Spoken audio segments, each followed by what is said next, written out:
Hello everyone. If you are an international student and your goal is to apply for one of the general skilled migration visas like 189, 190 or 489, then you should do these three things that we are going to discuss in this video today. So the first thing that you need to do is check your occupation. So in the first 6 months of your studies, please check if your occupation is on the demand list or not. So there are three types of occupation demand list in Australia. The first is the MLTSSL list, which is the medium to long-term demand list. And if your occupation is on that list, then you can apply for 189, 190 or 489 visa. And the second list is the STSOL list, which is the short-term demand list. And if your occupation is on that list, then you can apply for 190 or 489 visa.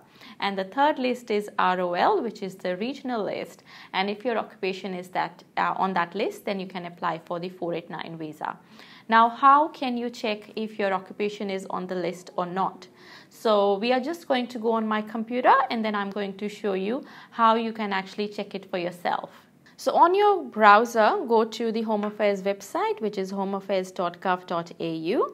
From there, go to Immigration and Citizenship and then click on Visas and then Working in Australia.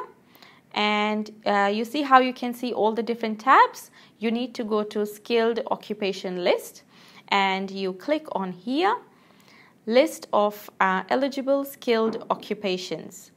So I normally go to the combined current list of eligible skilled occupations because it tells you what all visas your occupation is eligible for. Now here you can see all the occupations which are on the MLTSSL, STSOL or regional list. So for example, if your occupation is architect, I would just go on the search bar and look for architect. And you can see that the occupation is on the MLTSSL list. And you can apply for 189, 190 or 489 visa. And for example, if your occupation is a baker, so I will just do a search for that occupation to see if it's there or not. And you can see that it is on the STSOL list.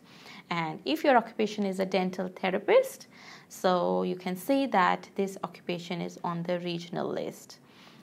So this is how you find out if your occupation is on the list or not.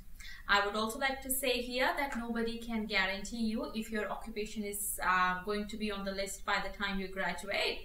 But having your occupation on the list is better than studying something which is not on the list at all.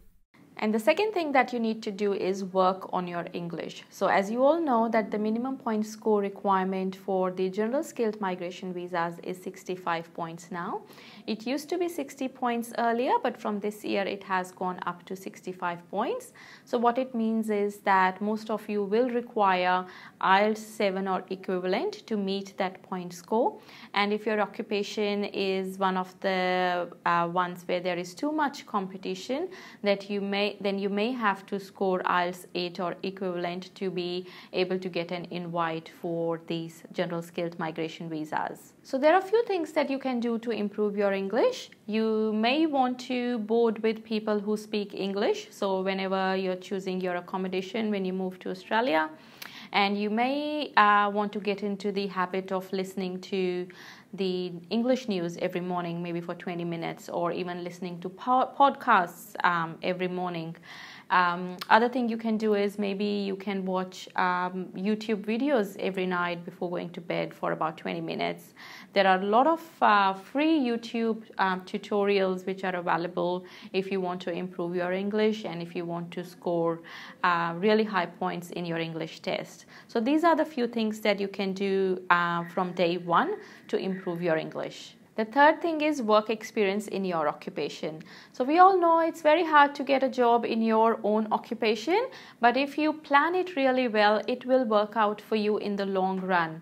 So many students are actually hired at the place that they do their internship in. So you may want to give it a go and look for an internship in your occupation. So even if you have to work for free for some time, you may get hired by the same employer and be able to get the work experience there. So why work experience is important?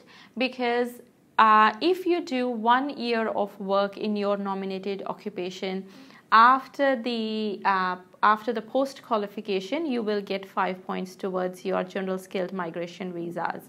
Now, if you are a student who is here to do a master's and has already done a bachelor's overseas and has got a skill assessment for their bachelor's, so whenever you are doing a work experience while studying, you will be able to claim points for that experience as well. So this is why it is very, very important that you do work in your occupation from the day you come to Australia. So this is all I had for you in this video today.